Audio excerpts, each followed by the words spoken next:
علی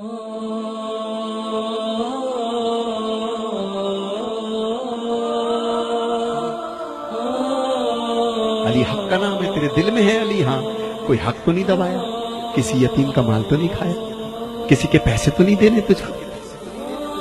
تو کہتا ہے جکڑ بندی ہو گئی کاروبار میں، تیرے پاس کچھ بھی ہو، کچھ بیچ، اس کا پیسہ پہلا دے دے جو تیرے پاس روز چکر لگا رہا ہے، اس کو آزاد کر، اللہ تجھے آزاد کر دے گا۔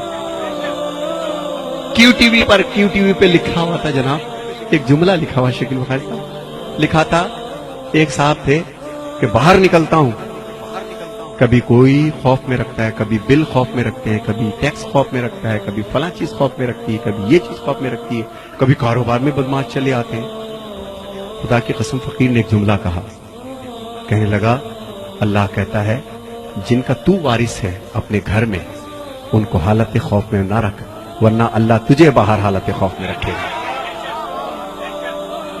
خدا کی قسم یہ میں معجزہ دے رہا ہوں، گھر میں جانا اپنے جو جسٹ میرڈ ہیں، جن کی بیویاں ہیں، آج مولا علی کی محفل کے صدقے میں جو مولا علی کا پیغام ہے وہ دینا چاہتا ہوں میں۔ تم گھر جانا اور اپنی زوجہ سے صرف ایک لفظ کہنا کہ اگر کبھی تجھے زندگی میں میری کوئی بات بری لگی ہو تو آج بی بی فاطمہ الزہرا سلام اللہ علیہ کے صدقے میں مجھے معاف کر دے، اور میں کوشش کروں گا کہ میں غصہ نہ کروں تاکہ باہر والے مجھ پہ غصہ نہ کریں۔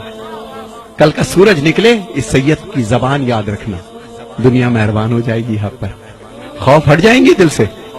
جن کا تو وارث ہے ان کو حالت خوف میں رکھے گا تو جو تیرا وارث ہے تجھ کو ہلکا سا ٹچ تو دے گا نا، پھر بھی وہ بڑا رحیم ہے، پھر بھی بڑا رحمان و رحیم ہے۔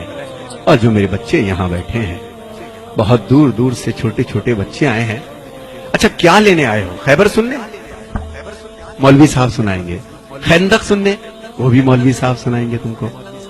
میں تو بیٹا یہ بتا رہا ہوں کہ تمہارے باپ کے بال اب سفید ہونا شروع ہو گئے، چشمہ لگ گیا ہے بیٹا، تمہارا اسکول نہ جانا ان کے کلیجے کو کاٹ دیتا ہے، تمہارا کاروبار میں دلچسپی نہ لینا جو اتنی تنکا کر کے تمہارے باپ نے ایک سواری بنائی ہے، تم دیکھتے نہیں ہو کہ گھنٹوں یہ اکیلا بیٹھا کیا سوچتا رہتا ہے؟ تم سمجھتے ہو ٹی وی دیکھ رہا ہے، خدا کی قسم ٹی وی نہیں دیکھ رہا ہوتا، یہ یہی سوچ رہا ہوتا ہے کہ پتہ نہیں ہم میرے یہ 3 بیٹے ہیں، 2 بیٹے ہیں، اللہ میرے کاروبار کو سنبھال لے، میری عزت کو سنبھال لے۔ تو میرے بچوں جہاں جہاں مولا علی کہ اس میں تم لوگ آئے ہو، وفادار ہو جاؤ اپنے ماں باپ کے، اس سے پہلے کہ وقت تمہارا گزر جائے، اس سے پہلے کہ تمہاری اولاد ہو جائے۔ ہائے ہائے ہائے، مزہ تو اس مجلس حسین مولوی صاحب، مزہ تو مجلس حسین کا جب ہے، فقیر کہتا ہے کہ مجلس ختم ہو 250 بچے اپنے باپ کی جوتیاں لے کے کھڑے ہو۔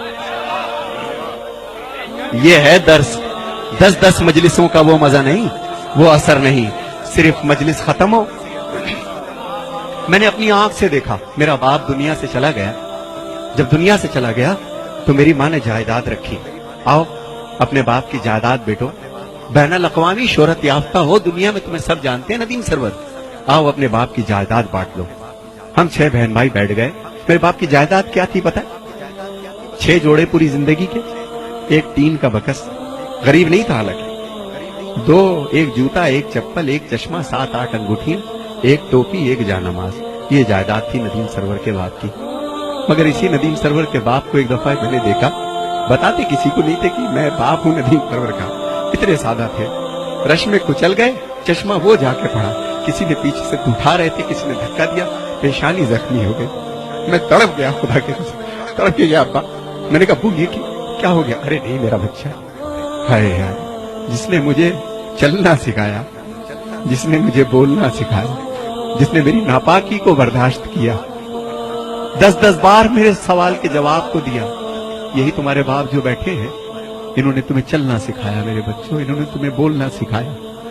ماں کے اور باپ کے اب بدن میں وہ طاقت نہیں رہی، شادی ہو گئی تمہاری، اپنے کمرے میں جانے سے پہلے کم سے کم اگر تمہارے پاس وقت ہے تو 1 گھنٹہ اپنے ماں باپ کے پاس بیٹھو، یہ تمہارا انتظار کرتے ہیں، تم کچھ بھی کر لو یہ تمہارے لیے دعا کریں گے، دعا کریں گے۔ شادی ہو گئی، تم گھر میں آئے سیدھے اپنے کمرے میں، تمہیں نئی زندگی مل گئی، مگر وہ آنکھیں، ہائے ہائے، وہ آنکھیں اوڑھتی ہے خود تو بوسیدہ لباسوں کے کفن، اور چاہتوں کے پیرہن تم کو پہناتی ہے ماں، ہائے ہائے ہائے ہائے، پہلے بچے کو کھلاتی ہے بڑے ہی شوق سے، بعد میں جو کچھ بچے وہ شوق سے کھاتی ہے ماں.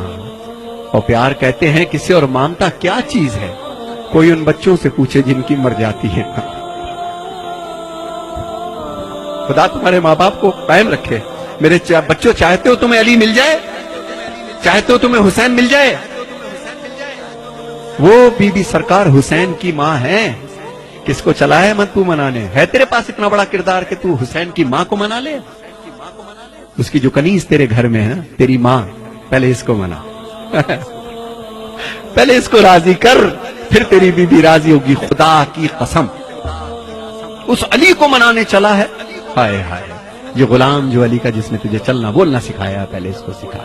تو میرے بچوں، یہ مت سمجھنا تم جتنے یہاں بیٹھے ہو کہ تم چل رہے ہو پھر رہے ہو، تمہارے باپ بے وقوف ہے. نہیں، زندگی گزاری سب جانتے ہیں کہ تمہارے تیز قدم کس چیز کی نشاندہی ہے. تمہارا اٹھنا بیٹھنا کیا سوچ رہے ہو، کیا باتیں کرتے ہو، ان بچوں تمہارے ماں باپ کو سب پتا ہے. لیکن ان کو کبھی کبھی خوف ہو جاتا ہے کہ بچہ بڑا ہو چلا ہے کہیں بدتمیزی نہ کر جائے. تو میرے بچوں، جنہوں نے تمہیں پال پوس کر کے جوان کیا ہے، آج اپنے باپ کا کاروبار دیکھو. اور وہ بچیاں جو اپنے بر کے انتظار میں ہیں، میرا بیٹا، بیٹیوں جوان ہو رہی ہو، ایک بات ذہن میں یاد رکھنا کہ جو ماں باپ تمہاری زندگی کا فیصلہ کریں، وہ گویا بی بی فاطمہ الزہرا نے فیصلہ کیا تم لوگوں کا. اور میری بہنوں کے لیے ایک پیغام ہے. اے میری بہنوں، جب تک تمہارے سر ڈھکے ہیں اس وقت تک ہمارے سر اٹھے ہیں. میرے حسینیوں، یہی بات ہے کہ نہیں ہے؟ جب تک ہماری بہنوں کے سر ڈھکے ہیں، جب تک تمہارے کردار سلامت ہیں، جب تک تمہارے، بے شک تم کالج جاؤ، یونیورسٹی جاؤ، جو چاہے کام کرو، کردار کے ساتھ لگے کہ علی والی ہو. جب چلو تو لگے کہ کسی علی والے کی بہن ہو، کسی کی بیوی ہو، کسی کی ماں ہو، کسی کی زوجہ ہو. یہی میرا ایک پیغام ہے آج کے مولا علی کا. مولا علی کا غم کیا ہے میں اس کو بھی پیش کروں گا.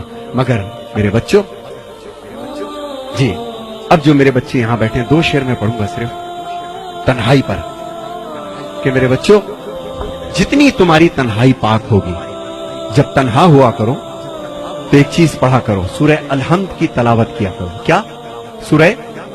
میں زیادہ بول رہا ہوں، آپ بور نہ ہوئیے گا، لیکن یہ میری اماں کی باتیں ہیں، یہ میری امی کی باتیں ہیں، جنہوں نے بچپن سے سکھائی، اور میں اب بچوں تک وہ چیز میں پہنچانا چاہتا ہوں، بچوں تک پہنچنا چاہتا ہوں. تو میرے بچوں، یاد رکھنا، اب جو میں کلام پڑھ رہا ہوں، جس وقت تمہیں کوئی نہیں دیکھ رہا ہوتا، مت سمجھنا کہ تمہارے ماں باپ سمجھتے نہیں تم کو کہ تم اس وقت بھی کیا کر رہے ہو. جب تم تنہا ہو تو اہدنا الصراط المستقیم سورہ الحمد کی تلاوت کیا کرو. اور جو مومن و مومنات یہاں بیٹھے ہیں، جس ذہنی اور جسمانی پریشانی میں ہو، شب جمعہ میں یا کسی بھی رات میں، بعد نماز یا شب میں، وضو کر کے 70 مرتبہ سورہ الحمد پڑھیے بسم اللہ کے ساتھ. معصومین فرماتے ہیں کہ عجب نہیں ہے کہ مردہ زندہ ہو جائے. دوبارہ نہیں بتاؤں گا. اور ایک چیز، اگر کوئی بہت بڑی پریشانی ہے تو 10 تسبیح اللہ الصمد، اللہ الصمد، 3 صلوات پڑھ کے اللہ الصمد، اللہ الصمد، اللہ الصمد. تیسرا سورج نکلے گا اور تمہاری مشکل حل ہو جائے گی انشاءاللہ. ایک شخص تھا جس کو پھانسی کی سزا ہو گئی تھی. اس نے قید خانے سے کسی کو پیغام بھیجا تھا. کسی آیت اللہ نے اس کو پرچے پہ لکھ کر کے دیا کہ تو بے گناہ ہے، اور ہو سکتا ہے کسی زیادتی کی بنا پر یہ پریشانی دیکھ رہا ہو، کسی کو پریشان کیا ہو، کسی کا دل دکھایا ہو تو نے، تو اللہ الصمد کی تسبیح کر روزانہ 10 دفعہ. اور دوران تسبیح اگر تو 4 دفعہ کرے اور بیچ میں سے کٹ ہو جائے کسی وجہ سے، تو باقی 6 بعد میں کر لو. 10 اس کو مکمل کرو، روز کرو، انشاءاللہ 3 دن میں تمہارے مسئلے کا حل آئے گا. اللہ الصمد.